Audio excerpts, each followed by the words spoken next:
You didn't do anything wrong. You just spent time with people, talked, smiled, responded, and yet the moment you're alone again, you feel strangely empty. Not sad, not exactly tired, just drained. Like something inside you was slowly used up, and you don't know what it was. And the confusing part, sometimes you even enjoyed the interaction. So why does it feel like a cost instead of a connection? It shows up quietly. You come home after a gathering, and instead of feeling energized, you feel the need to withdraw. You stop replying to messages, you avoid calls.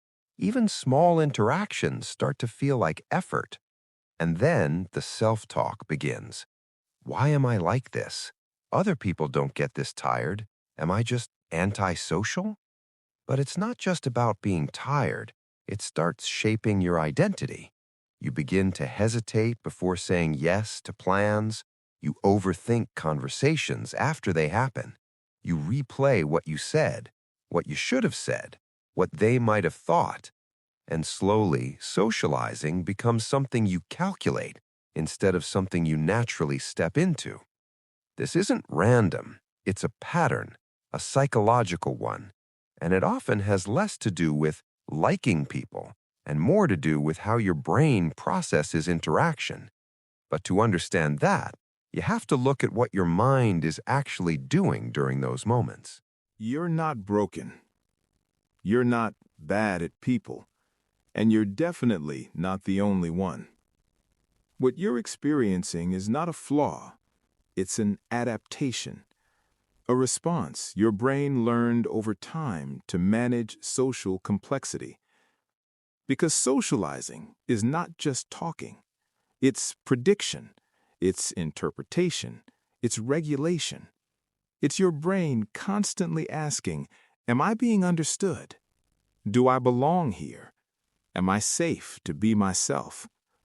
For some people, this process runs quietly in the background.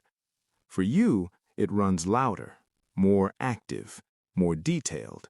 And that difference alone changes how much energy it costs. But what exactly is draining you? It's not the people, it's the processing.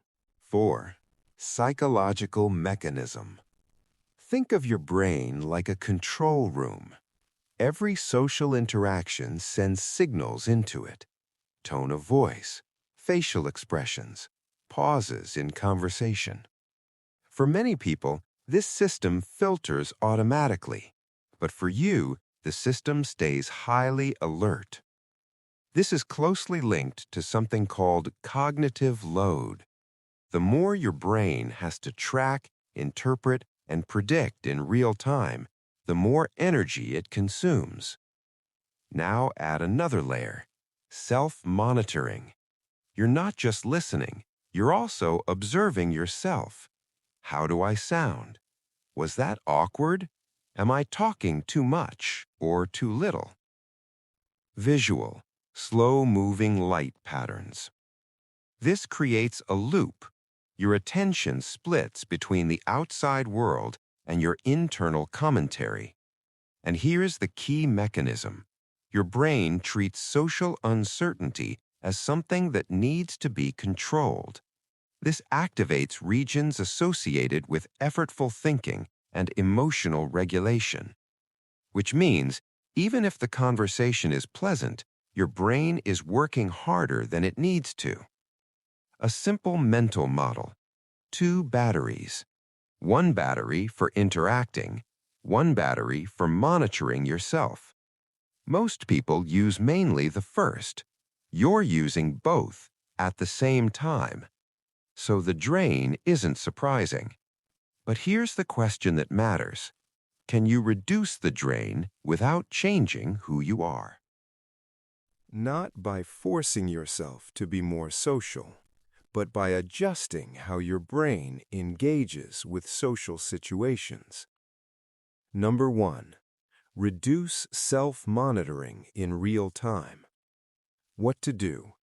During conversations, gently shift focus outward. Pick one anchor, the other person's words or their tone. Stay there. Why it works. This reduces activity in self-referential processing, freeing up cognitive resources. Your brain stops running dual processes. Example: instead of thinking, "Am I being interesting?" you focus on, "What are they actually trying to say?" You'll notice something subtle, less internal noise, less energy spent. Number 2, limit post-interaction replay. What to do?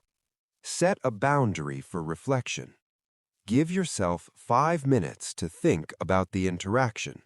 Then stop. Why it works. Rumination keeps your brain in an active loop, preventing recovery. By limiting it, you allow your nervous system to reset. Example: after meeting someone, instead of replaying the entire conversation, you note one thing you did well and one thing you'd adjust. Then you move on. Visual: notebook with one sentence written. This closes the loop. 3. Create low-processing social spaces. What to do? Spend time with people where you don't have to perform. Less explaining, less filtering, more silence if needed. Why it works. Familiar environments reduce prediction demand.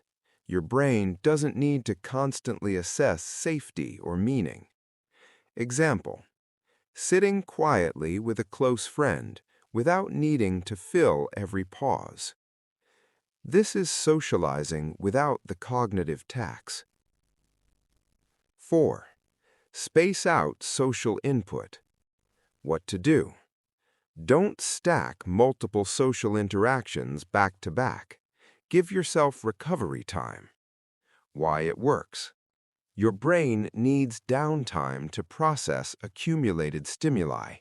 Without it, cognitive fatigue compounds. Example: instead of meeting 2 groups in one day, you choose one and give yourself a quiet evening after. This protects your energy before it's depleted. 5. Accept energy limits without labeling them. What to do? Notice when your energy drops without turning it into a judgment. Why it works. Self-criticism adds an extra emotional load, which increases exhaustion. Acceptance reduces resistance. Example: instead of thinking, "I shouldn't feel this tired," you think, "This is my brain asking for recovery." And that shift removes unnecessary pressure. You're not drained because you're weak. You're drained because your brain is detailed, because it notices more, tracks more, processes more. And the goal isn't to shut that down, it's to manage how it operates. Remember the 2 batteries, one for connection, one for self-monitoring. The more you reduce the second, the more energy you preserve for the first. Socializing doesn't have to feel like something you survive. It can become something you choose on your own terms. You don't need to become someone else to feel less drained. You don't need to force yourself into constant interaction. You just need to understand what your mind is doing and meet it there. Because the same sensitivity that drains you is also what allows you to understand people deeply, to notice what others miss, to feel connection in a quieter, more real way. And maybe the goal was never to feel energized after every interaction. Maybe it was simply this: to leave a conversation still feeling like yourself, and not like you gave too much of it away.